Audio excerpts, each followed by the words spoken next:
My name is Jim DeFede. I'm with the CBS station here in Miami, and I'm very happy that Alberto Ibargüen asked me to take part in this foundation and this panel, and amazing work being done here today. Thank you very much for attending.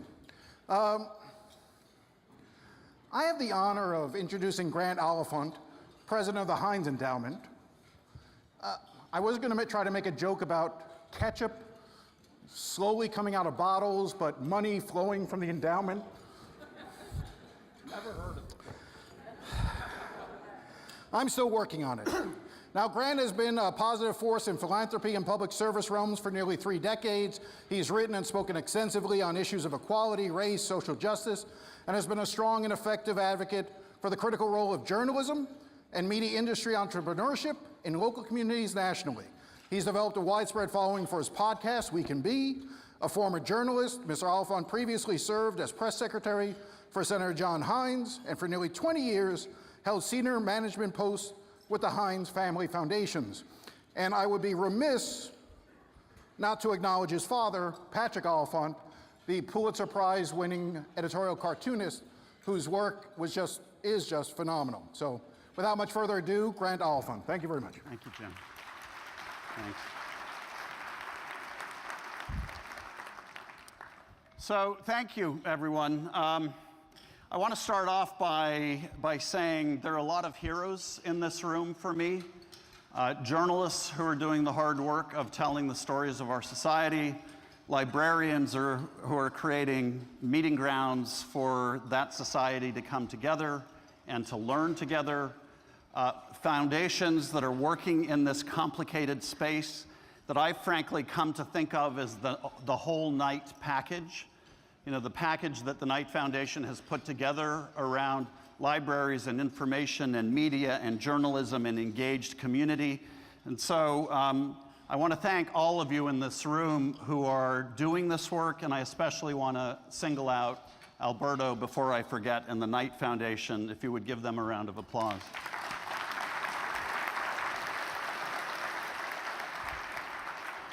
Now, I partly did that because I'm going to, in my remarks, refer to the whole Knight package in kind of a fuzzy way, and I want you to know that what I'm talking about is all of the things that are embodied in that.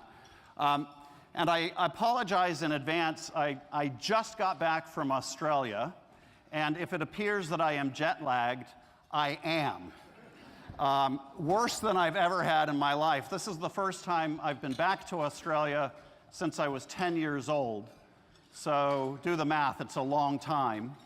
I was born there in Adelaide, Australia, and everybody tells me I would be a whole lot cooler if I still had the accent, which I really got when I was there. But what I had on this trip was the opportunity to meet a whole bunch of family that I never knew, and in particular to meet a friend of my dad's who worked with him back when he started his career, and he told me a story that I've got to share with this audience. So he told me a story about my dad when he was just starting out as an apprentice cartoonist, and he was 19 years old.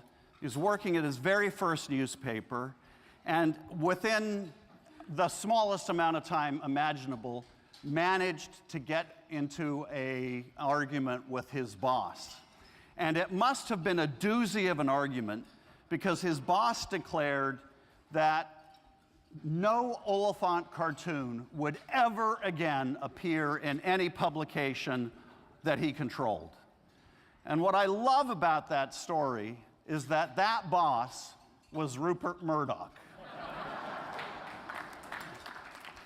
And this may be apropos of nothing, but it's a great story. But it also at least tells you something, that it is possible to speak truth to power and survive. And that's a little bit of the theme of what I want to address with you today. I want to start off by looking at Pittsburgh. I want to talk about the trends that I see happening in other communities like us all around the country, and then how I think the work we're talking about here comes into play in responding to that. Really, think of this conversation as about purpose. Why are we here having the complicated conversations? And if you listen to Dana's presentation this morning, the kind of scary conversations that we're having? What is the purpose that we're trying to fulfill by doing this work? So let me start with Pittsburgh.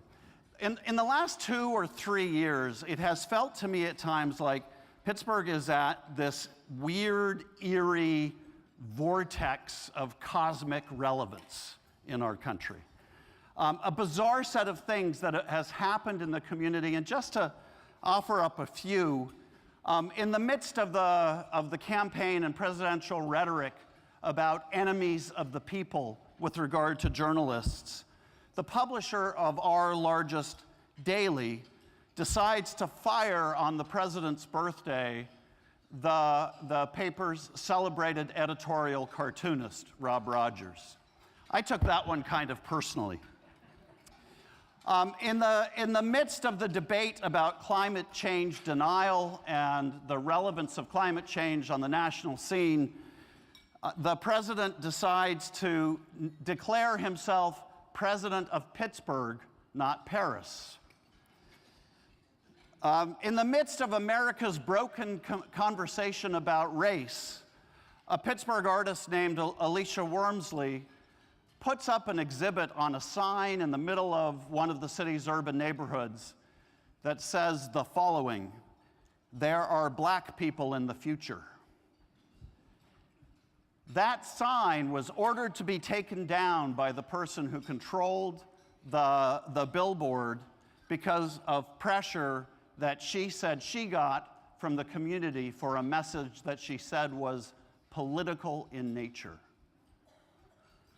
Grantees in numbers too numerous for me to count have come to this foundation and told us stories about exhibits that they are not allowed to stage in their museums, conversations they are not allowed to have with their constituents, parades that they are not allowed to march in because of boards who are concerned that the values expressed through those are partisan. In the midst of a national debate about police violence, a young man named Antoine Rose Jr., a teen in high school, is gunned down, shot 3 times in the back as he fled a police stop. And in the midst of a national conversation about hate speech and the price of violent rhetoric and the growing threat from white supremacy, a gunman walks into a synagogue 3 blocks from my house and murders 11 people because he believes that they are aiding and abetting a swarm of immigrants crossing the border. But as I've thought about this, and as I've talked to constituents around the country about how I feel about what's happening in Pittsburgh, what I hear over and over and over again is, it ain't just you. The stories are similar across the country. And what I have observed in the conversations that I've had with others and in our own community is that we are feeling our communities, the places where we work, begin to fracture because of 7 toxins that are threatening not only the future of community, but the future of civil society. I've identified 7. I'm sure there are more. And in some ways, they're the things we talk about all the time, but it's important to put them on the table when you think about the tensions and stressors that community is facing in America today. One, and an old one, the granddaddy of them all, is discrimination. And this is simply racism, sexism, the historical and current patterns of inequity that continue to divide our society, that we have not settled for centuries and decades, and that are suddenly relevant in new ways. The second is alienation. And this is the sense that some people have of, I am being left behind. And not just that, but unworthy others are getting ahead at my expense. The third is fragmentation, which is simply the retreat into communities of identity. It's everything that this morning's presentation pointed to. The fourth is demonization. And this is all about the language we use of how we look at each other. And it's the language of the enemy within. It manifests on T-shirts that say things like, "I'd rather be Russian than Democrat." It manifests in language like, "We are currently seeing that America is on the cusp of a new civil war." The fifth is about information, disinformation, and misinformation. And I think we need to coin a new term, which is dismisinformation. Hannah Arendt had this brilliant notion that I think about a lot in the context of this work. She said that if everybody always lies to you, the result is not that you believe the lie. The result is that you never believe anything again. And in that kind of context, you choose to believe what you want to believe. The sixth factor or toxin poisoning civil society in America today is politicization. This one is especially toxic to those of us who work in the civic sector. This is the thing that says everything is political. So if you want to march in the Pride Parade, actual case in my community, you can't do that under the banner of your organization because that might be construed as political. You want to host an exhibit on race, you can't do that because it's political.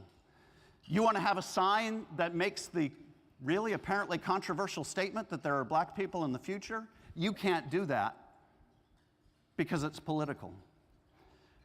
When everything becomes political, including the core values of the civic sector, it raises the question of how we operate at all. And the seventh is resignation. In the context of not knowing where to get your information, not knowing whom to trust, not knowing who's on your side, not having common meeting grounds for people, people do begin to lose faith in the actual possibility of change. Yale University recently did a study on climate change around this, and they noted that for the first time in years, the optimism among the public about the possibility of doing something on climate change was going down. And here's what a colleague of mine said to me in the context of this. He said, when people lose hope, they lose. And the question is, how do we avoid that?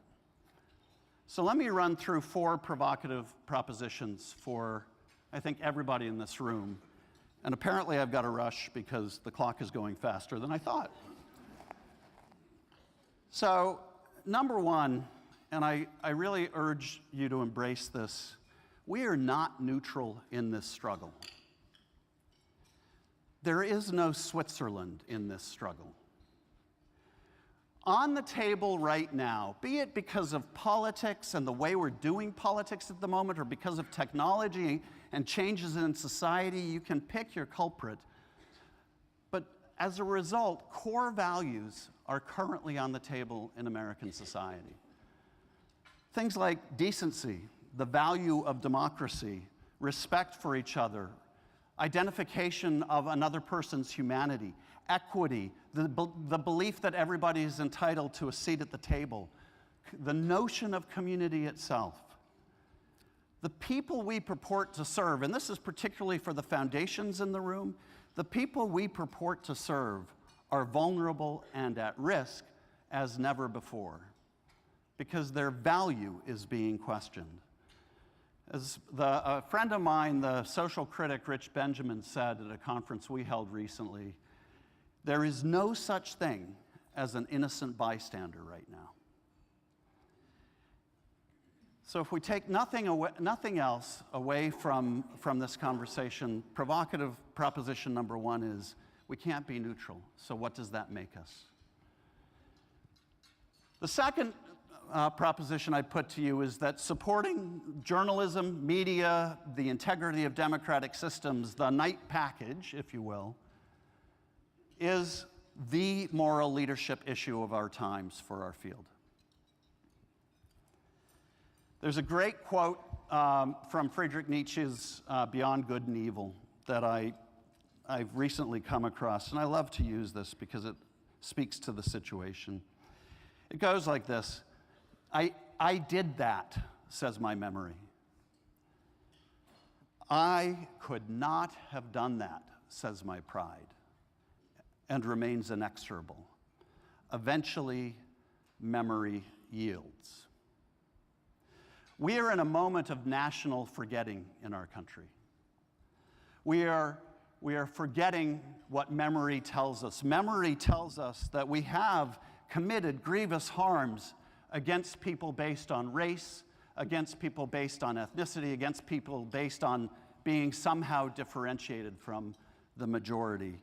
And we have to atone for that. We are forgetting that we pay a price for hateful rhetoric, that poisoning our air and our water comes with consequences for us and for our children and our grandchildren, that we lose every time we ignore science, that we suffer when we ignore each other's pain. Memory teaches us that we pay the ultimate price for disunity and contempt. Pride is telling us none of that matters. Only my group matters, and only this moment matters. So we have to lean in on the side of memory, on remembering what we know as human beings who have grown through time. We have to lean in on the side of memory, and by doing that, make foundations be agents of reform, not just of privilege. Journalism and media and engaging in democracy are practical, pragmatic ways of doing that. And if I have time, I'll come back to that one. Or maybe we can talk about it. The third proposition I'd put to you is that this is not partisan. It's not partisan. I've heard people say that during a speech by a journalist, that they really loved the speech until the part where he got political. Oh, what was that part, I asked? Well, it was the part where he mentioned the First Amendment. It's in the Constitution, but it's now suddenly political. It is not political to count everybody in the country. And yet, the notion is being hotly debated that any support for the U.S. Census. It's crazy because what you're essentially saying is that to fight for everybody to be counted, for everybody to count, is a political belief rather than a math problem or a moral issue.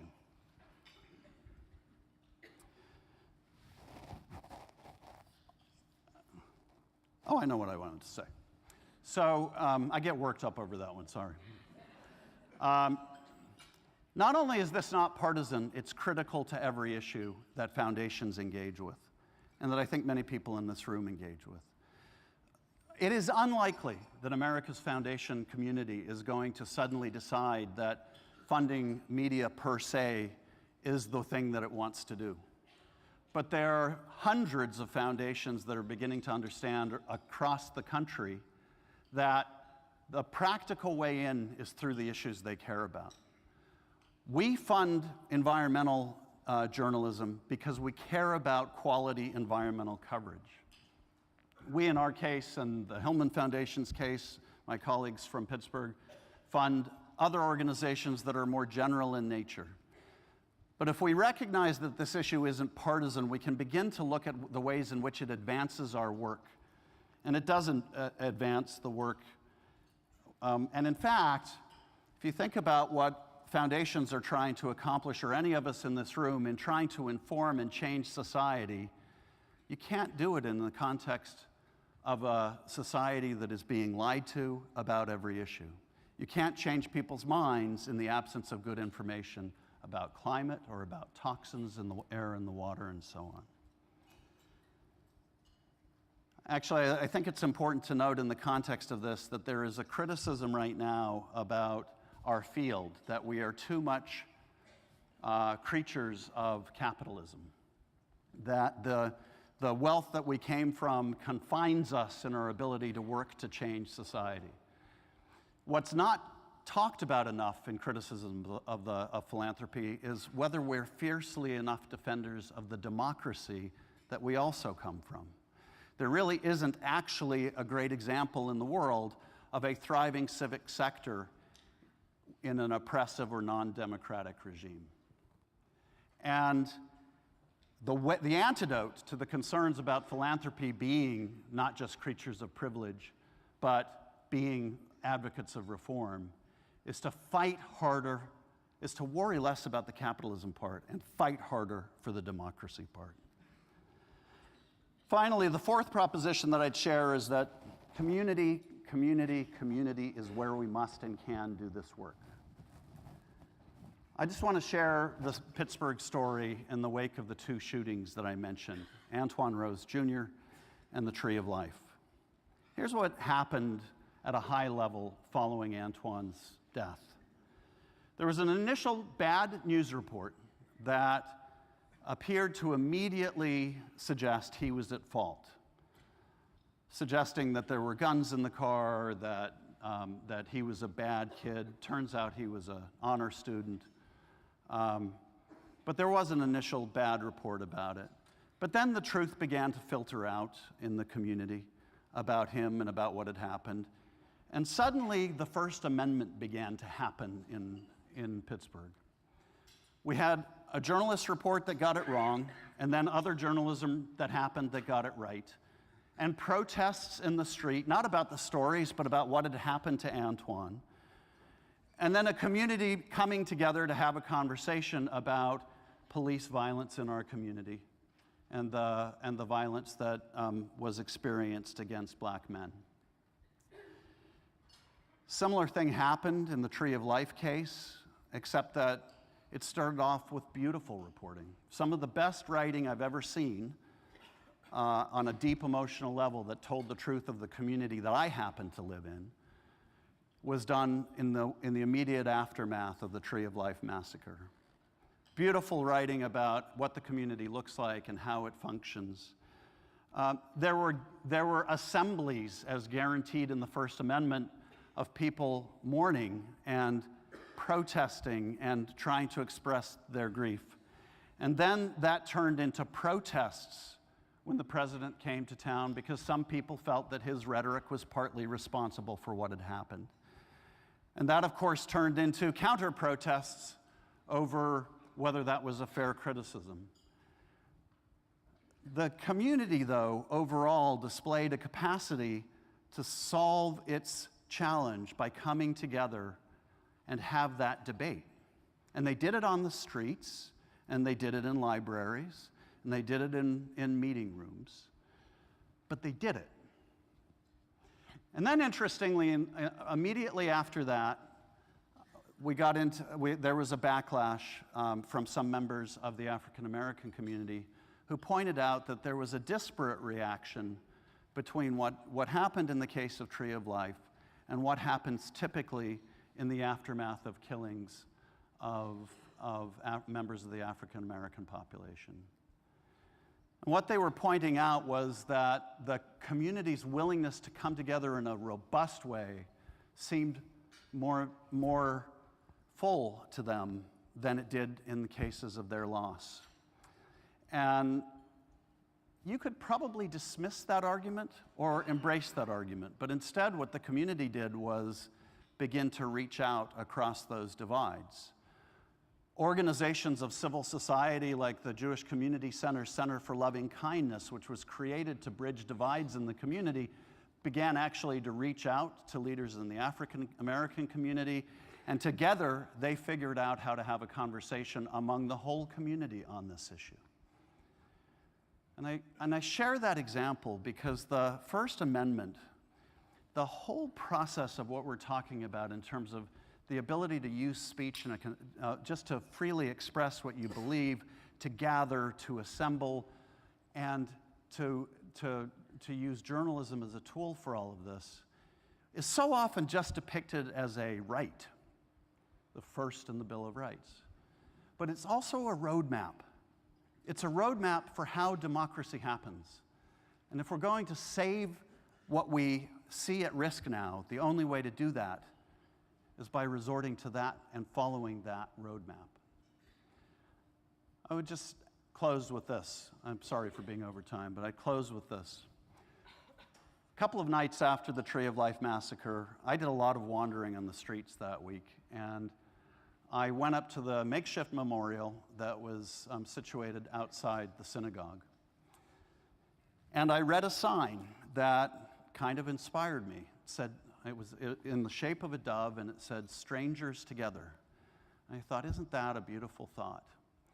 And then I went and sat at Starbucks and had some tea and looked at the photo I had taken of that sign and realized it didn't say "strangers together." It said "stronger together." And I thought, well, I don't like that as much. So I did what good writers do. I put them together. What struck me as beautiful in that is we are, in fact, strangers together. That's the whole human enterprise. It's the whole community building that we do, that everybody in this room, regardless of where you are on the spectrum of beliefs, I think you're in this room because you care about that. We come into this world alone, and we operate so much alone, and we care about our own lives, and yet we're thrown into proximity with others. And what we discover is that the way we transform that into a beautiful experience is by being together, by being stronger together. And I just love the synergy of that. I think it is the work that is represented by that whole night package. Thank you for being a part of it. Thank you.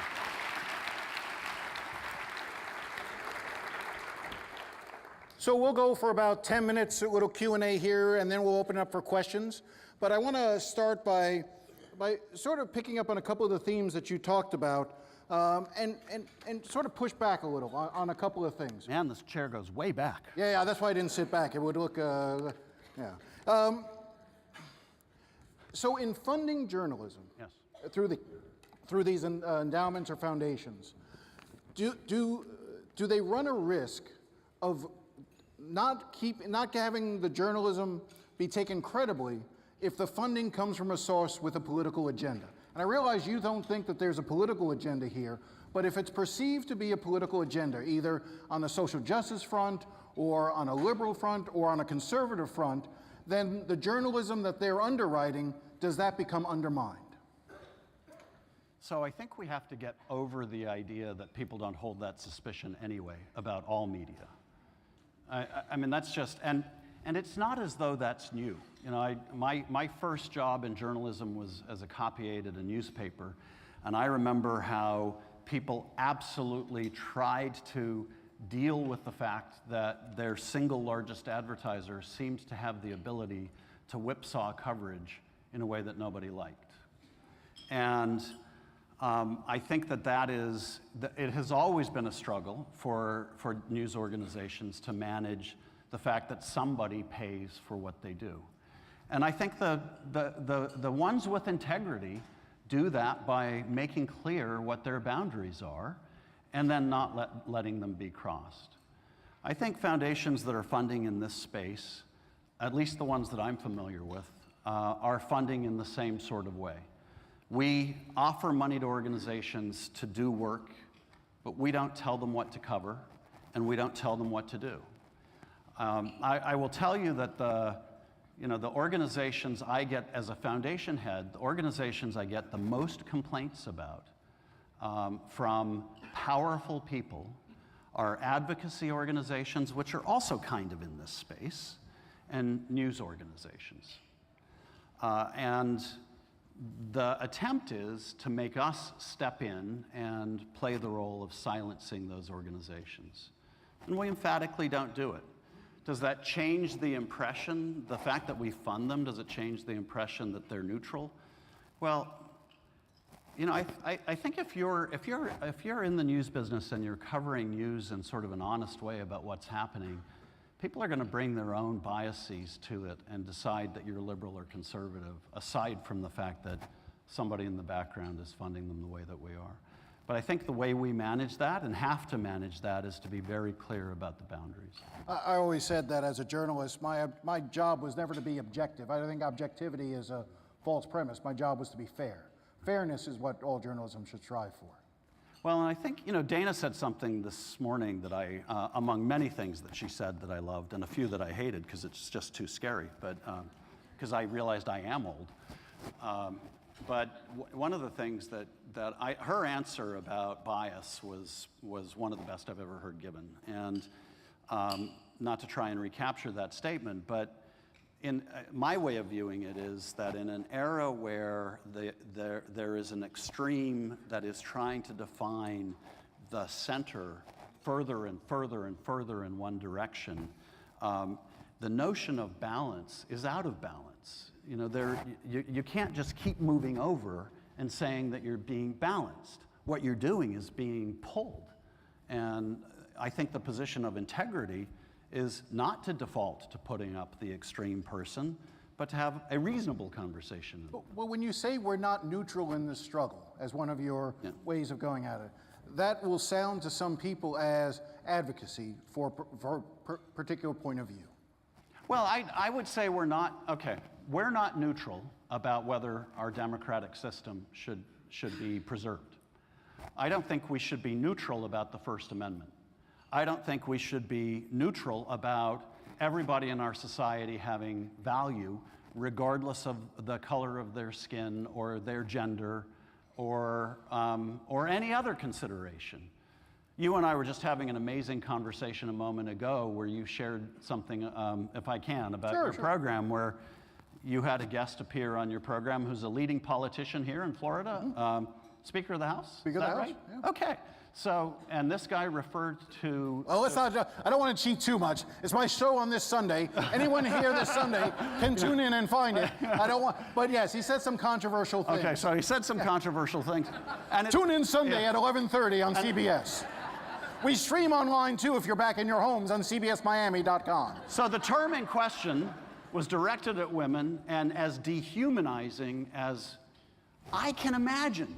And should we be neutral on that? No. We're not, if we're neutral on that, then we have no values as institutions. Because guess what? The role of this sector is to advance inclusion and to advance equity and to make society better. And you don't get there by pretending that you don't care about hate. So I want to shift a little bit to the notion of local coverage and hyperlocal. I'll share a story. I worked for Miami New Times, a weekly newspaper here. Then I went to work. Alberta was nice enough to hire me to come and work at the Miami Herald. Alberta left. I got fired from the Herald, so he's not responsible for that. But apart from that, when I was critiquing the Herald, both inside the Herald and as a writer before that at the Alternative Weekly, one of the things I always said was the Herald does big things really well. That wins them Pulitzers. They are amazing at the big things. Where it often falls short is the covering the small local governments. How much of the foundations need to guard against ego driving them? If you want to fund something, you may want to fund something that creates a big splash in terms of what it's covering. Whereas in some ways, what you really need is that minutia of a local city hall being properly covered, which isn't sexy, but is vital. So but as I was thinking about this talk, I spoke with a couple of our grantees, and I asked Mila Sanina, who's the editor of Public Source, about what are her proudest stories. And she grouped them into two categories. One was about changing the narrative in society, and she pointed to examples of stories that put a human face on the opioid crisis, which is a big deal in our broader region. And she talked about a project they did to engage young African-American girls in journalism, and a couple of others. And then on the other category was accountability in government, and she pointed to a series of articles they'd done about our problem with lead in the drinking water, kind of scary and very serious, and they've done really good work to try and raise attention to that. And accountability that they've tried to bring to reporting on the police department and so forth. None of these has been a blockbuster story. And I think that's perfectly fine. The notion wasn't necessarily, from our perspective, go out and win a Pulitzer. The notion was be a force for helping our community understand what's happening, number one, and help hold people accountable for doing their jobs. And that's the standard by which we measure them, and I think should measure them, not the big blockbuster deal. Do you worry, though, that is there a tendency among foundations or endowments to want to look for the big blockbuster because they have to prove that their worth is there? In other words, I guess what I'm saying is, how egotistical are these people out here? How much is their ego driving them versus what they want to accomplish? We are stunningly egotistical. No, I actually don't think. I don't think that is a driver. I think actually the opposite tends to be true. When you do this work in a community, you get the calls that I get.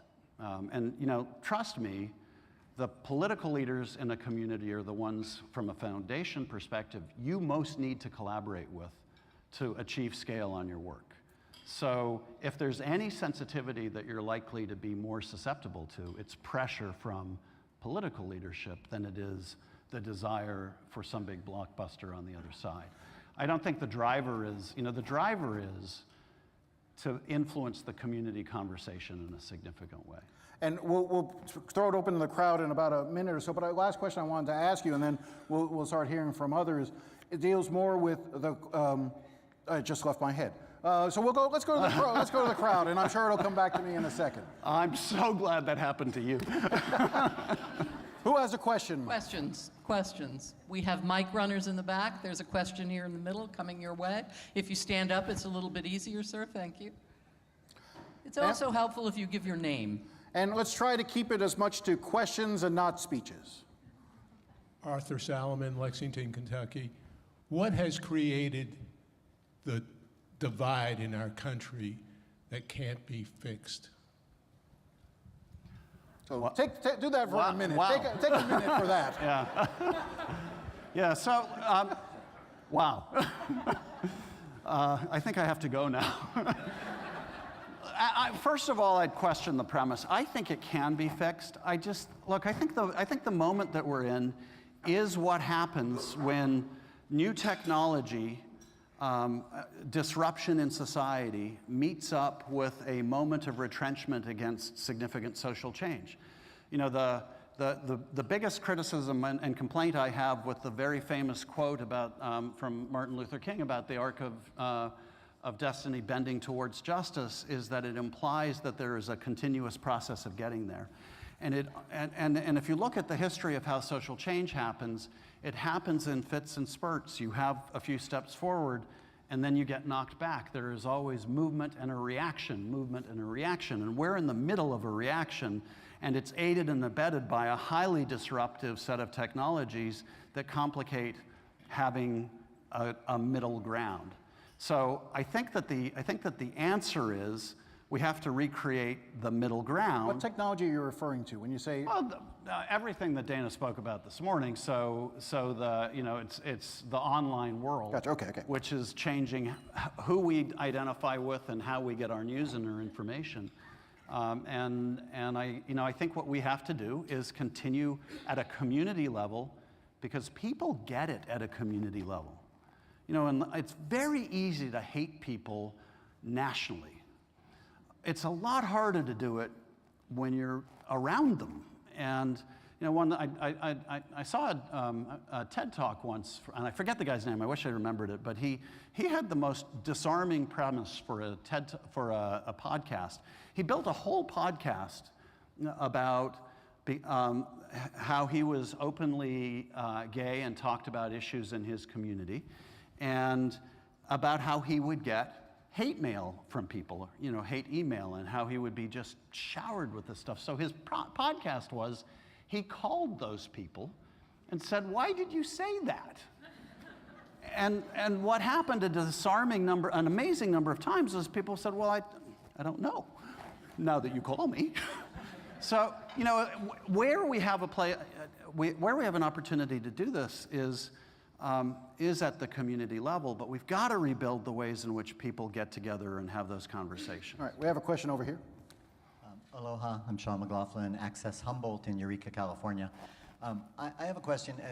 It's fascinating because in the legacy model of cable access, community media has been the hyper-local video source in communities that have it, and I know Pittsburgh has had some.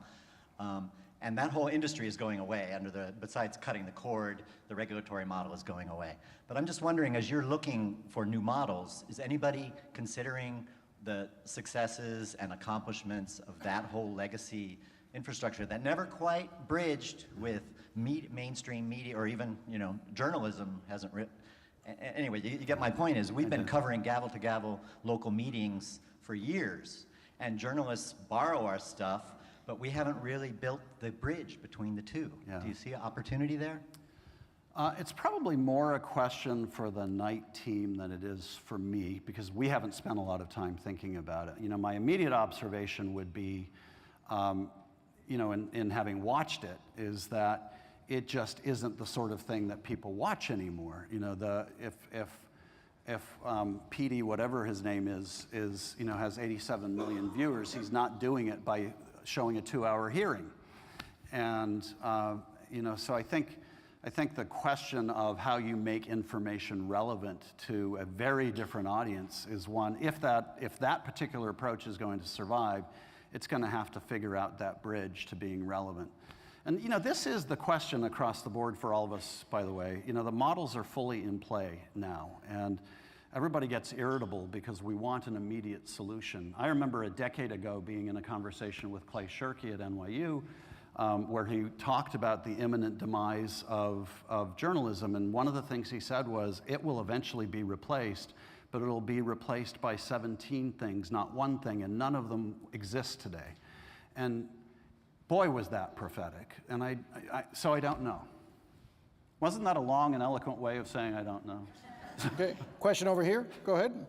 Yeah, hi, Grant. This is John Funabiki at Renaissance Journalism. Hey, Thank John. you very much for a great talk. You gave us a list of 10 toxins. I want to add one more thing for you to worry about and for all of us to worry about. A few weeks ago, Supreme Court Justice Charles Thomas suggested that the court ought to reconsider the historic Times versus Sullivan case. Yep. And I wondered what your thoughts were about that, and also whether you thought he might be sending a signal out to some folks who might litigate that. Yeah, of course he is, and that is one of the most important pieces of legislation around freedom of speech and protection from libel that protects the First Amendment in our country. And I think we have seen the president say any number of times that he doesn't believe that journalists should be able to say what they think, that there should be some control on what they say. And that is the environment that we're operating in. And he's not alone. I think we are seeing folks at every level of government suddenly feel a lot more willing to say journalists are being irresponsible by saying X, Y, or Z, and they shouldn't be allowed to say that. And it is axiomatic that people in power always want the pests who are an alternative source of power to go away. And I think we're seeing a very dangerous crack in the dam of protections against that. So I worry about it, and I worry about it, as a toxin in society, the decreasing respect for freedom of speech, freedom of assembly, freedom of the press. That is a real concern for us. And it, by the way, comes from the left as well, but the threat I'm seeing right now is particularly from the right. Have you been following, just speaking of new journalism or online journalism and the protections that are guaranteed there and the threats to the left, have you been following the Backpage case, backpages.com, and whether or not they're I have not. protected? We'll leave it for another discussion.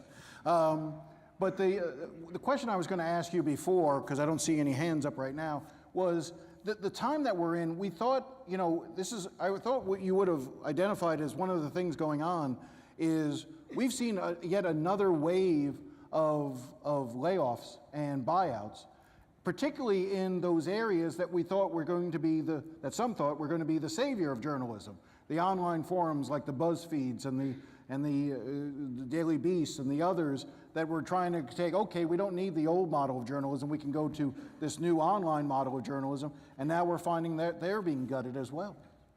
Yeah, I'm not sure many of us thought that BuzzFeed was going to be the savior of journalism, but I take your larger point. We are seeing that some of these new models, in some cases, I think people had illusions backed up by awesome infusions of capital driven by the new tech mania that they needed huge staffs, that maybe they're learning they didn't. And some of this may just be a sorting out process and a right-sizing of an industry that's still in its infancy. So I think we need to be careful about exaggerating every single layoff. On the other hand, and Dana mentioned this morning, we are seeing a general decline in what I view as sort of the quality journalism that tells the stories of, that gives depth, that gives perspective, that humanizes people left and right so that we can see each other across divides, that investigates into difficult stories.